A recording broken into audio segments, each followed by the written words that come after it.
जब हमारी अवस्था परिपक्व हो जाएगी तो हमारी सब कर्मेंद्रियां शीतल हो जाएंगी, है ना। अभी हमारी कर्मेंद्रियां कैसी हैं? बहुत चलायमान है कि नहीं है ना। अगर कोई भी बात होती है, मानो आप एक सभा में बैठे हैं, साइड से कोई एंटर करता है तो झट क्या होता है, आँख उधर चली जाएगी, स्टेज पर नहीं रहेगी, आँख उसको देखेगी जो एंटर किए। उसका आपको करना कुछ नहीं है, लेकिन फिर भी आँख चलायमान होती है ना। कान भी कितने चलायमान होते हैं। कहीं से गुज़र रहे हैं, कमरे में से आवाज़ आ रही है तो सारी बात खड़े होकर बाहर से ही सुन लेते हैं, है ना, क्योंकि उसको कितनी बुरी आदत भी समझा जाता है। लेकिन कान ऐसे चलायमान है कि सुने बिना रहा नहीं जाता। फिर बाकी की कर्मेंद्रियां देखो, आकर्षण होती है, विकर्षण होती है, तो ऐसा लगता है जैसे शरीर में हलचल हो रही है। तो ये सारी मुख जो है वो पानी आता है। जैसे ही कोई अच्छी चीज़ खाने की देखेंगे तो पानी आएगा। तो ये सारी कर्मेंद्रियों की चलायमानी है। अब बाबा हमें कहते हैं कि ये जो चलायमानी है ये सतयुग में चल ना सके, क्योंकि अगर देवताओं की इंद्रियां ऐसी हो तो देवता कहलाएंगे क्या वो? हाँ, देवताओं की इंद्रियां अगर कर्मेंद्रियां ऐसी हो, मन, बुद्धि, संस्कार और पांचों इंद्रियां और शरीर के भी ऑर्गन्स, है ना, दिल तेज तेज धड़के, है ना, शरीर में हलचल होने लगे, इस प्रकार की चीज़ें, क्या होता है, दिल तेज तेज धड़कता है, पसीना छूटता है और शरीर में भी हलचल होती है अनेक प्रकार की। ये सारी चीज़ें कलियुगी अवस्था में होती हैं। सतयुग में ये बातें नहीं होती। मैं आपको इससे जुड़ा एक अनुभव सुनाती हूँ। एक बार मुझे याद है, हम बाबा मिलन के लिए डायमंड हॉल में बैठे थे शांतिवन में, और बाप दादा स्टेज पर थे और मुरली चल रही थी और स्टेज पर बलून सजे हुए थे। मेरे ख्याल से वो न्यू ईयर का मिलन था, 31 दिसंबर वाला। तो स्टेज पर बहुत बड़े बड़े बलून लगे हुए थे और अचानक एक बलून बहुत ज़ोर से फटा तो जब फटा तो हॉल में सारे बच्चे, है ना, मैं समझती हूँ एक भी ऐसा नहीं होगा जो डिस्ट्रैक्ट नहीं हुआ होगा। सब इधर उधर देखने लगे, कहाँ से आवाज़ आई, कहाँ से आई। और बाबा की मुरली चल रही है और बाप दादा स्टेज पर हैं। ब्रह्मा, ये गुलजार दादी जी के तन में ब्रह्मा बाबा, शिव बाबा दोनों, बाप दादा दोनों की पधरामणि है। और उस टाइम पर स्टेज पर बलून फटा, लेकिन बाप दादा की ऐसे आँख भी नहीं झपकी, है ना, एक ऐसे आँख भी झपकती है उतना भी नहीं। और बाकी जो स्टेज पे नहीं है उनके अंदर इतनी हलचल हुई, आंखें भी चलायमान, इधर उधर सर भी हिल रहे हैं, सब कुछ हो रहा है। और फिर बाप दादा ने देखा कि सभी बच्चे इधर उधर देख रहे हैं, तो फिर अटेंशन खिंचवाया, है ना। तो आप सोचो कि कर्मेंद्रियां कैसे शीतल होनी चाहिए। और बाबा हमें कहते हैं कि सतयुग त्रेता युग में 21 जन्मों तक हमारी कर्मेंद्रियां ऐसे शीतल होती हैं।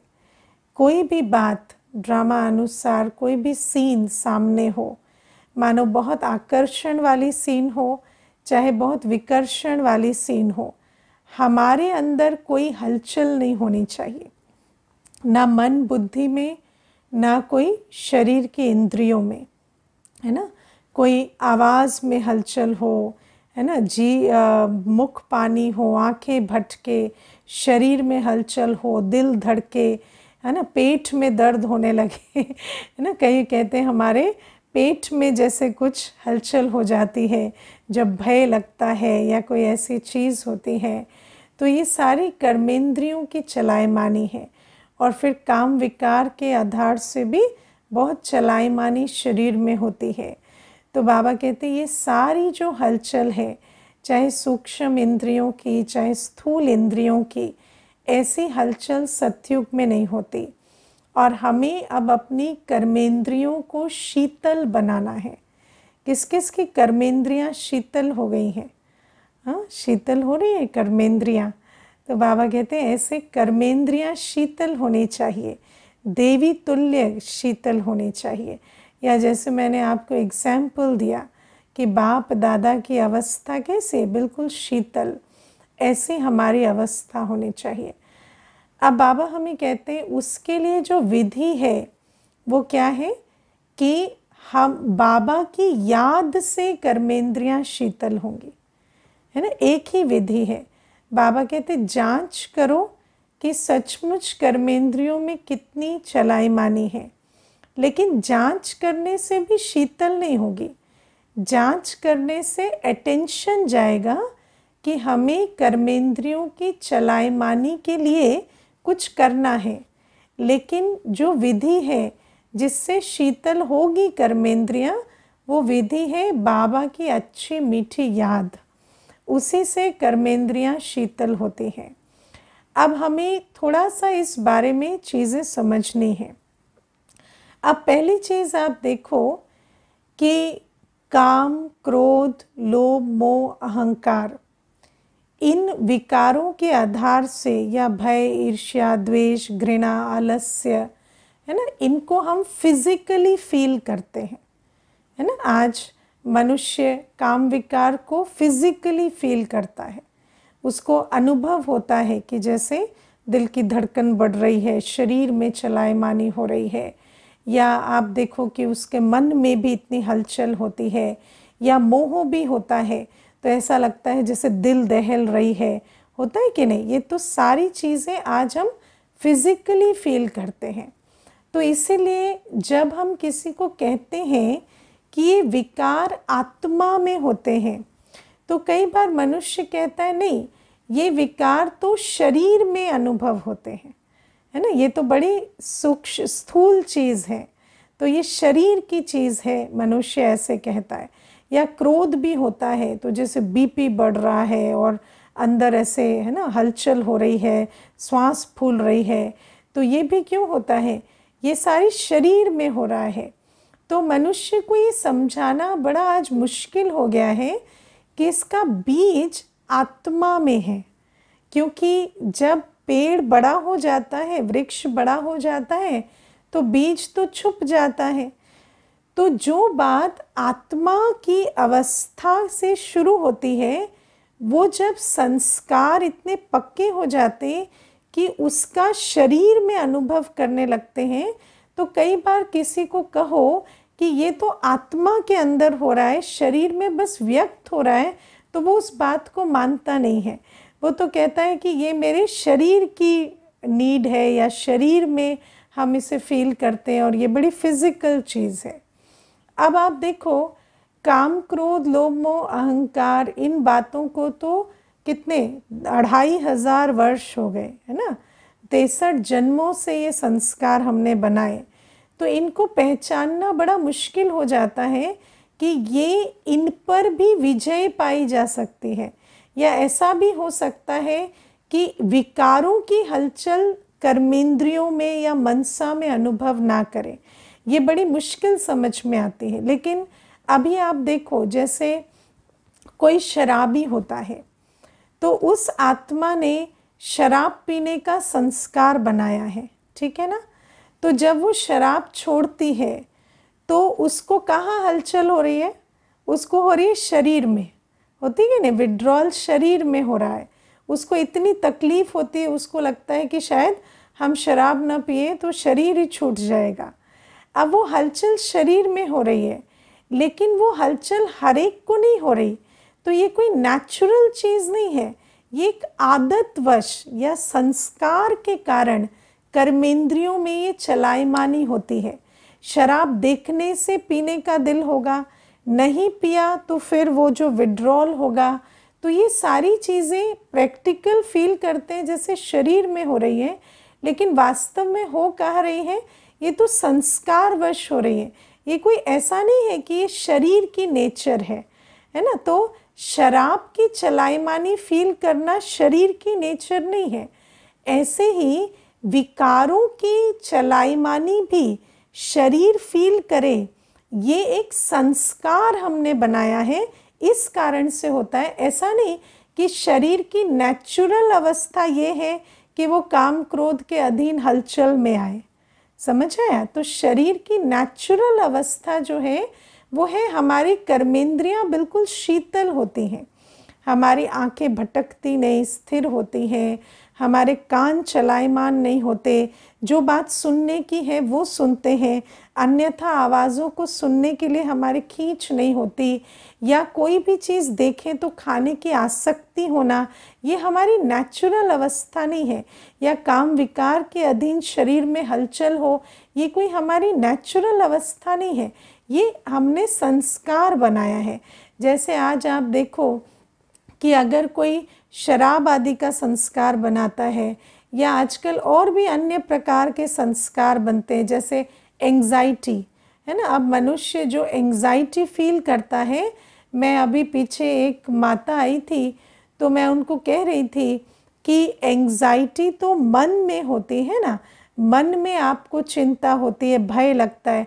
तो कहती नहीं दीदी, मुझे तो शरीर में होता है, मुझे शरीर में ऐसे हलचल होती है कि लगता है जैसे पैल्पिटेशन होती है, हार्ट में ऐसे धक धक होती है और मेरा शरीर पूरा कमज़ोर पड़ने लगता है। तो अब क्या है, जो बात आत्मा की थी वो मन से लेकर अब शरीर में दिखने लगी है। तो उनको लगता है शायद दवाइयाँ खाएंगे तो शरीर की हलचल ठीक हो जाएगी। लेकिन प्रॉब्लम कहाँ है? प्रॉब्लम तो संस्कार में है ना। अगर उस संस्कार को ठीक नहीं किया तो भले ही दवाई खाएंगे, तो दवाई खाने से शरीर की हलचल शांत होगी, लेकिन फिर भी संस्कारवश पुनः पुनः हलचल होगी और पुनः पुनः दवाई खानी पड़ेगी।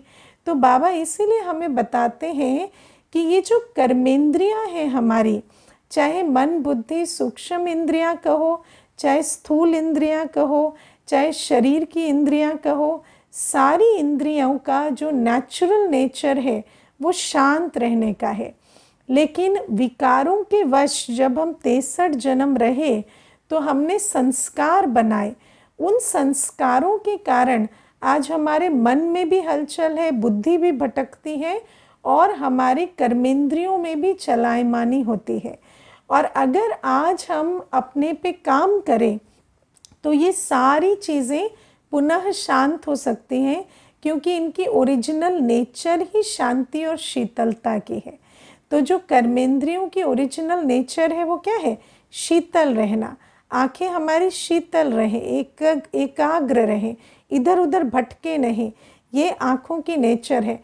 शरीर की नेचर ये नहीं है कि आलस्य के प्रभाव में शरीर भारी हो जाए और जब अपने इंटरेस्ट की चीज़ हो तो शरीर में उमंग आ जाए।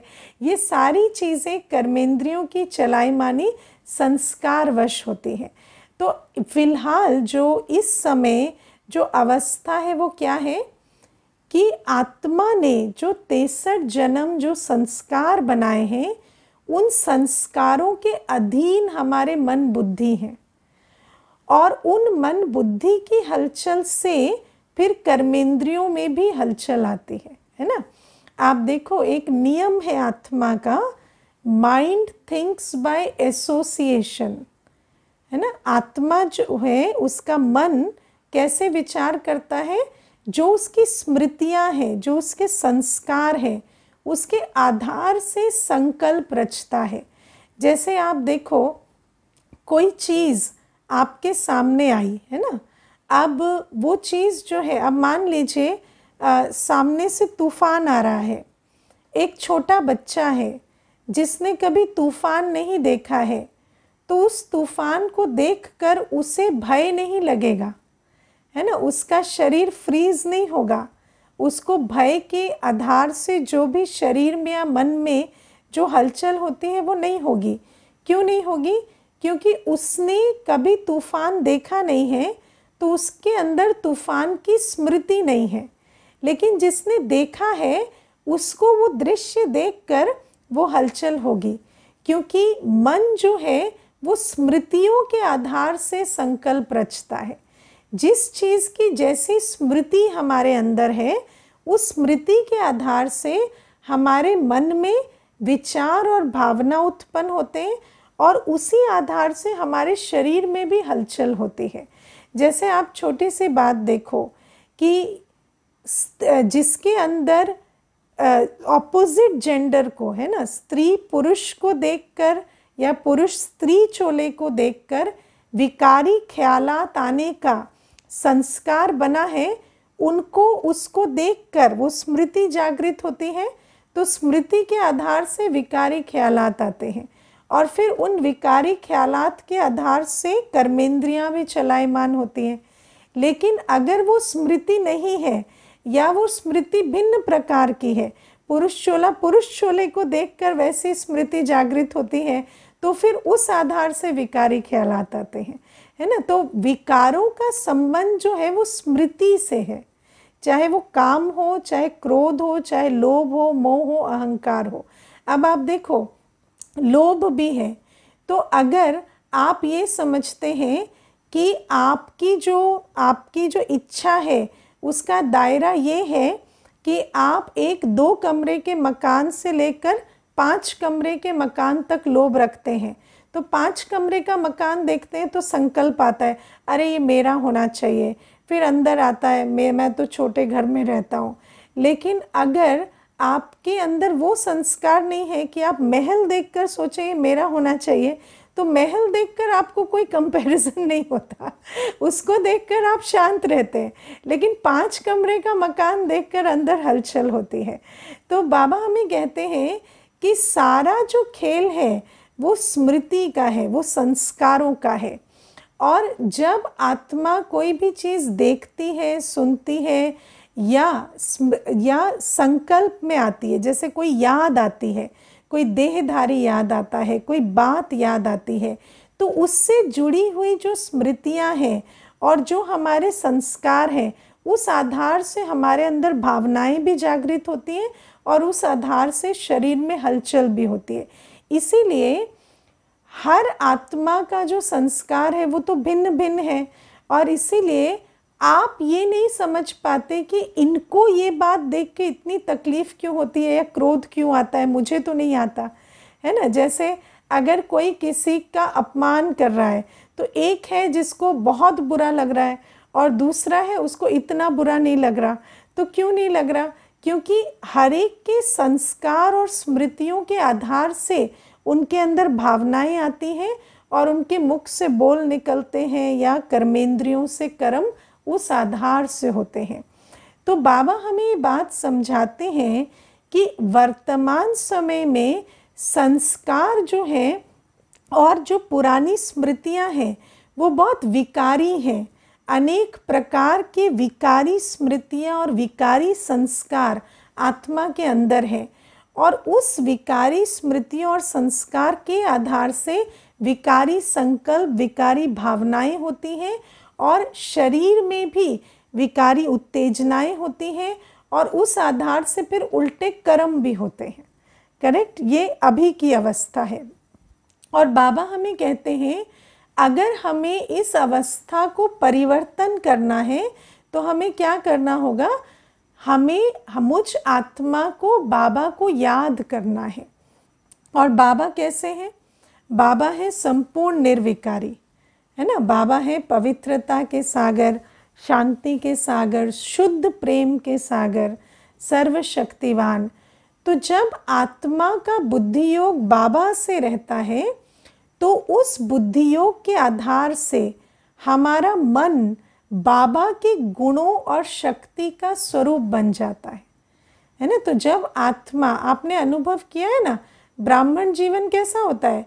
जब याद में है तो ऐसी सुंदर अवस्था है जैसे कि बाबा और हम में कोई अवस्था में अंतर ही ना हो, और जब वियोगी है, जब योग नहीं है, तो उस समय इतनी खराब मन की अवस्था हो जाती है कि बात मत पूछो। तो बाबा हमें कहते हैं जब तुम अपना बुद्धि योग मुझसे रखते हो तो उस समय तुम्हारा मन मेरे गुणों को, मेरी शक्तियों को अनुभव करता है, और तुम्हारा मन जो है वो ज्ञान स्वरूप, गुण स्वरूप, शक्ति स्वरूप है। और उस समय पर जब तुम्हारा बुद्धि योग बाबा से है और मन जो है वो तुम्हारा सुमन है, और बुद्धि जो है वो तुम्हारी बड़ी शक्तिशाली है, दिव्य बुद्धि है, उस समय तुम कोई भी चीज़ देखते हो, सुनते हो, या किसी भी वायुमंडल में रहते हो, तो उस वायुमंडल, कितना भी विकारी वायुमंडल होगा, कैसा भी दृश्य होगा, कैसी भी परिस्थिति होगी, लेकिन तुम्हारे अंदर जो संकल्प और भावनाएं उत्पन्न होंगे वो शुद्ध और श्रेष्ठ होंगे, और उस आधार से कर्मेंद्रियां भी शीतल रहेंगी और कर्म भी तुमसे उल्टे नहीं होंगे। और जो संस्कार का नियम है वो क्या है कि जो कर्म हम बार बार करते हैं वो संस्कार बनता जाता है। तो धीरे धीरे बाबा की याद में रहते रहते नई स्मृतियाँ, नए संस्कार भी बनते हैं, क्योंकि बाबा की याद के आधार से हम नए कर्म करते जाते हैं। तो इसीलिए बाबा हमें कहते हैं कि जब बाबा की याद में है तो कर्मेंद्रियां शीतल रहेंगी, क्योंकि मन शांत है, बुद्धि जो है वो एक रस है, और कर्मेंद्रियां शीतल है। अनुभव करते हो ना, जब बाबा की याद में है तो कितना अच्छा, शरीर भी शांत होके बैठता है ना। बाबा की याद में योग में भी बैठते हैं तो शरीर को भी बिल्कुल स्थिर करके कितनी अच्छी ऐसी लाइट अवस्था में बैठते हैं। और बाबा कहते ऐसे करते करते, याद का बल भरते भरते तुम्हारा मन, बुद्धि और कर्मेंद्रियां सदा के लिए शांत शीतल होते चले जाएंगे, और वो जो पुराने संस्कार और स्मृतियां हैं वो भी परिवर्तन हो जाएंगे, क्योंकि उन पुराने संस्कारों और स्मृतियों पर ये नई परत चढ़ती जाएगी, है ना, और वो मर्ज हो जाएंगे पुराने, और ये इमर्ज हो जाएंगे। तो इस प्रकार से बाबा कहते हैं तुम्हारी कर्मेंद्रियां शीतल होंगी। और बाबा हमें कहते हैं कर्मेंद्रियां तो शीतल बनानी ही पड़ेंगी, क्योंकि 2 युगों तक और कर्मेंद्रियां चलायमान नहीं हो सकती, चाहे मन हो, चाहे बुद्धि हो, चाहे बाकी कर्मेंद्रियां हो। ठीक है, तो ये बात बाबा हमें समझाते हैं। और बाबा आज हमें कहते हैं कि याद का नियम क्या है ना। जैसे आप देखो, कई बार मनुष्य कहते हैं कि हम बाबा को याद करें ना करें, बाबा तो हमें याद करता है है ना, या भगवान की छत्र छाया तो मुझ पर रहती ही है ना। लेकिन अगर ऐसा होता कि आपके कुछ भी किए बिना भगवान की छत्र छाया सदा आप पर रहती, तो फिर भक्ति मार्ग में आपका पतन क्यों होता क्योंकि भक्ति मार्ग में भी तो देखो, बाबा तो सदा है ना, बाबा कोई संगम युग में हमारा बाप थोड़ी है, हमेशा है तो अगर ऐसा है कि बाप की छत्र छाया सदा बच्चों पर रहती है, तो अगर सदा रहती है तो फिर द्वापर युग में भी बाबा की छत्र छाया हम पर थी, कलयुग में भी थी, तो फिर हम आत्मा का तो रिचार्ज होना चाहिए था, डिस्चार्ज कैसे हुआ। तो बाबा हमें कहते हैं याद का भी एक नियम है।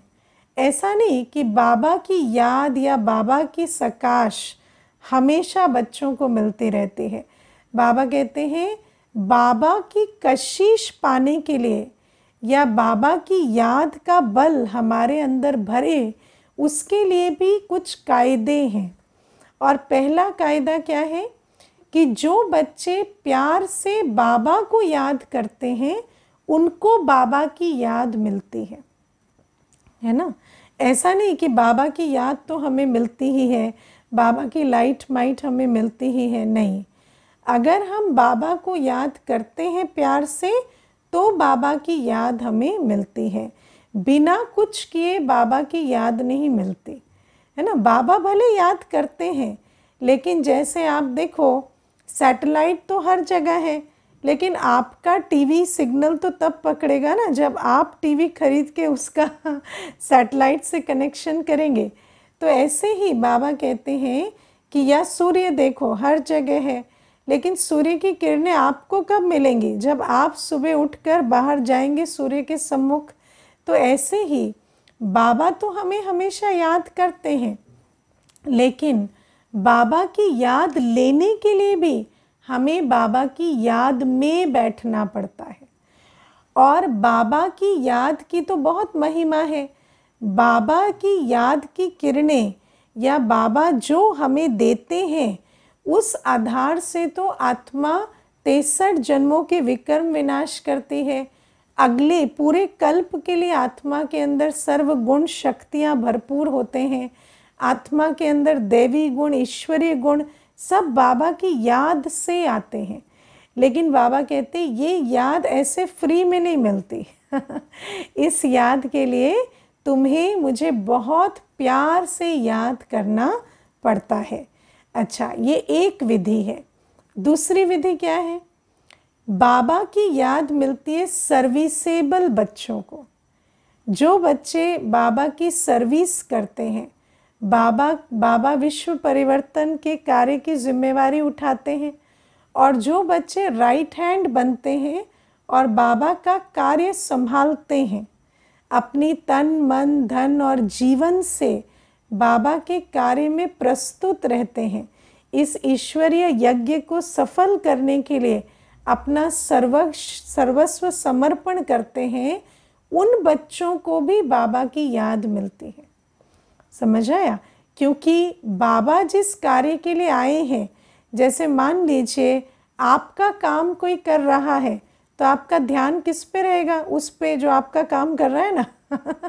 तो बाबा कहते हैं कि तुम मुझे कहोगे कि मुझ पर अपनी कृपा दृष्टि रखना और मेरा काम बनाना, तो मेरी कृपा दृष्टि तुम पे हो या ना हो, लेकिन अगर तुम मेरा काम संभालोगे तो मेरी कृपा दृष्टि तुम पर ज़रूर रहेगी, क्योंकि तुम मेरा काम संभाल रहे हो। तो जो बाबा का कार्य संभालते हैं, जो सर्विसेबल हैं, उन बच्चों को बाबा की याद मिलती है। ठीक है, ये दूसरी विधि।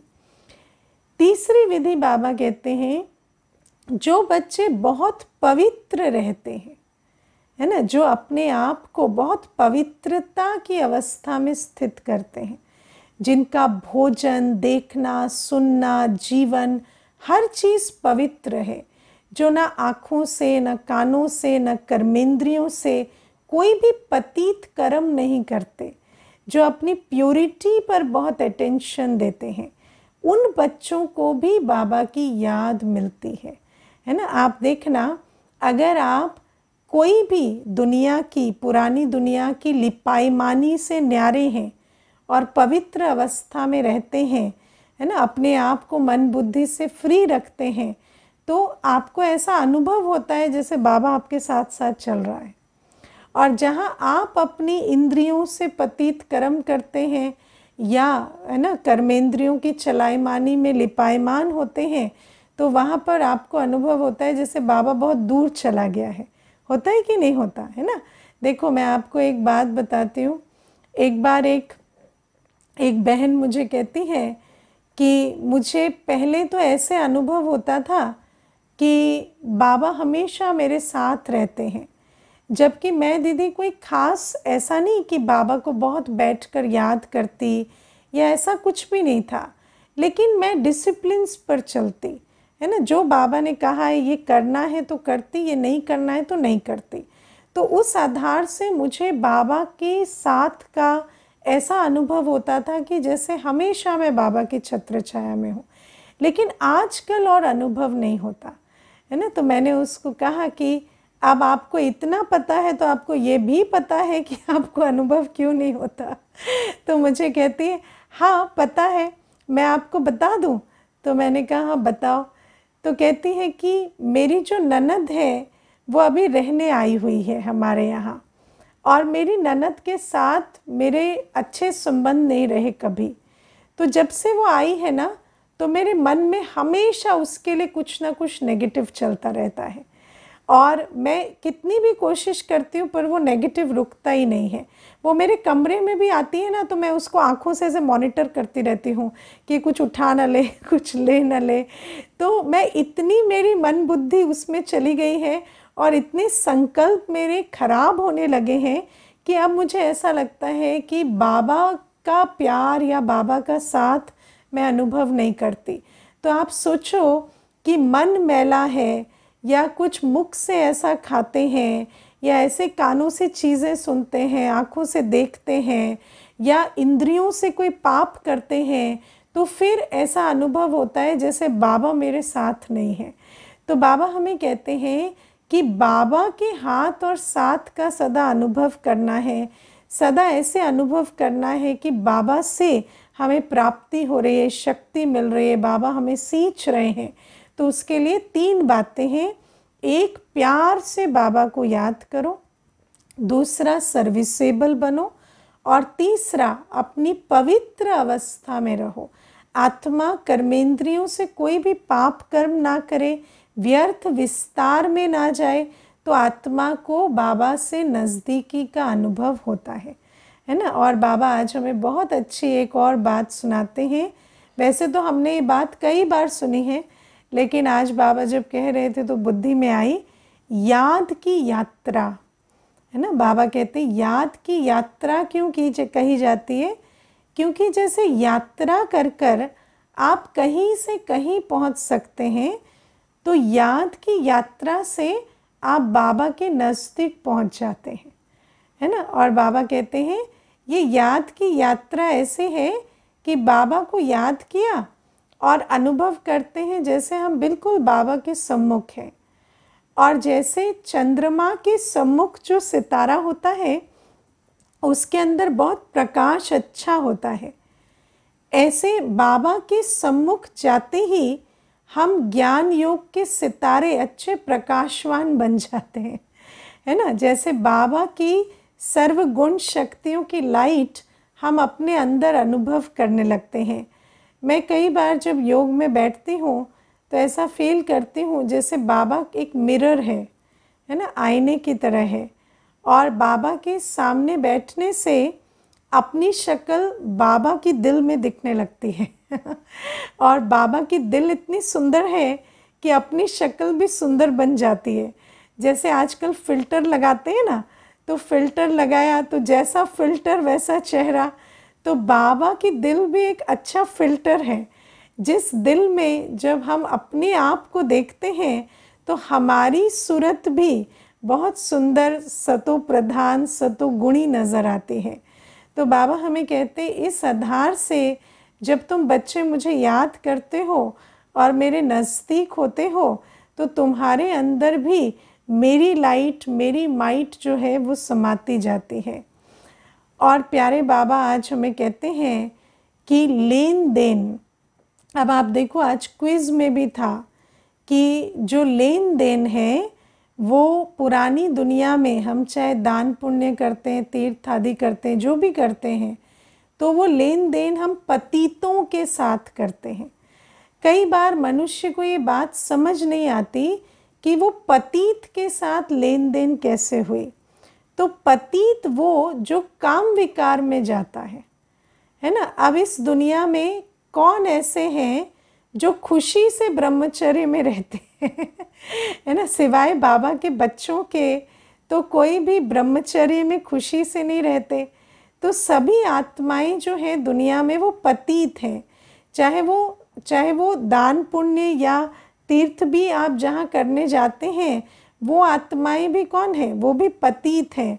मैं कई बार ये बात सुनाती हूँ कि एक बार एक प्रोग्राम कराना था, तो हमारे पास के मंदिर में हम गए, तो वहाँ ब्राह्मण थे और वो जो पुजारी थे, तो उनसे मेरी मुलाकात हुई।